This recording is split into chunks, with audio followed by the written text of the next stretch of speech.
আজকে স্বরূপনগর পত্রিকার অনলাইনে আমাদের সাথে থাকার জন্য আপনাদেরকে সাধুবাদ জানাই।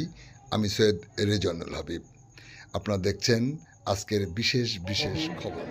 সঞ্চালক করছেন আমাদের যুবনেতা আমাদের শুভম পাল। এখানে উপস্থিত আছেন আপনাদের বিচারি হাকিমপুর গ্রাম পঞ্চায়েতের প্রধান উপপ্রধান সহ বা আরও সমস্ত মেম্বাররা সবাই এখানে উপস্থিত আছেন।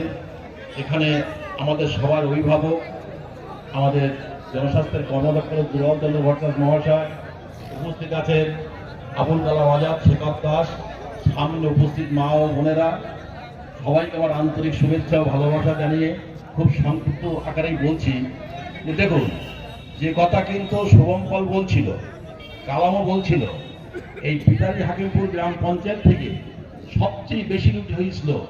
এই যে 7টা বিধানসভার ভিতরে সবচেয়ে বেশি লিড কিন্তু আপনাদের এই পঞ্চায়েত থেকে হয়েছিল। যখন আমরা ভোটের সময় এসেছিলাম সেই দিন কিন্তু এত মানুষ দেখেনি, আজকে যতটা মানুষ দেখলাম অন্তত, বা যেটা মনে হয় আগামী 26 সালে আপনাদের এইটা মানে 8,300 ছিল, এটা 10,000 ভরচাস কুকুর বলে এই পর্যন্ত দেখতে চায়। এই কথাগুলো কিন্তু আর দেখছে না, এরা বিকৃতি রূপ করা হয়, মানে খুবই মুশকিল। যেমন দেখুন, আজকে যে মা বোনেরা এসছে, বিশেষ করে বেশি পাইপি টিউবওয়েলে কিন্তু দেখা যায় স্বাভাবিক বিকালের সময় মা বোনেরা কিন্তু বেশি ভাবে সবাই জল আনতে যায়। সেখানে গিয়ে যদি মমতা ব্যানার্জির উন্নয়নের কথাগুলো একটু যদি আলোচনা করা যায় তাহলে কিন্তু সবাই জানতে পারে।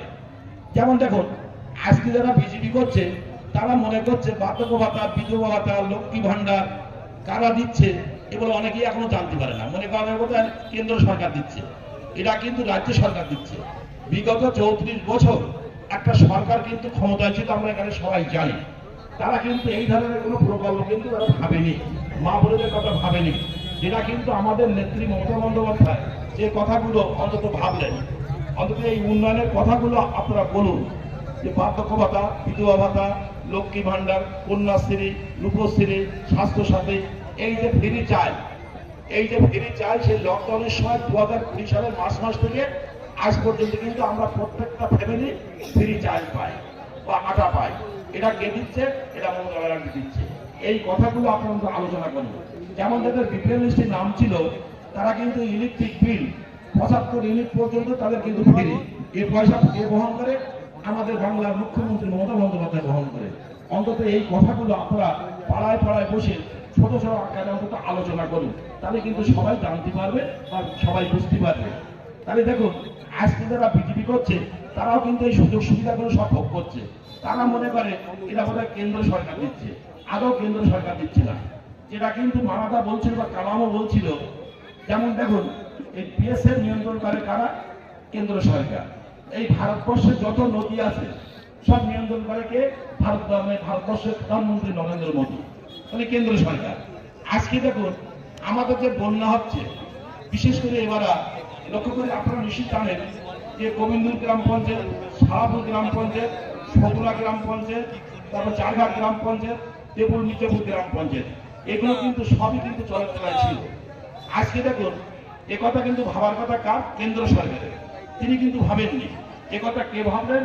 আমাদের স্বরূপনগরের ভূমিপুত্র, স্বরূপনগরের ছেলে, বর্তমানে এখন জেলা পরিষদের সভাধিপতি, অশোকনগরের এমএলএ।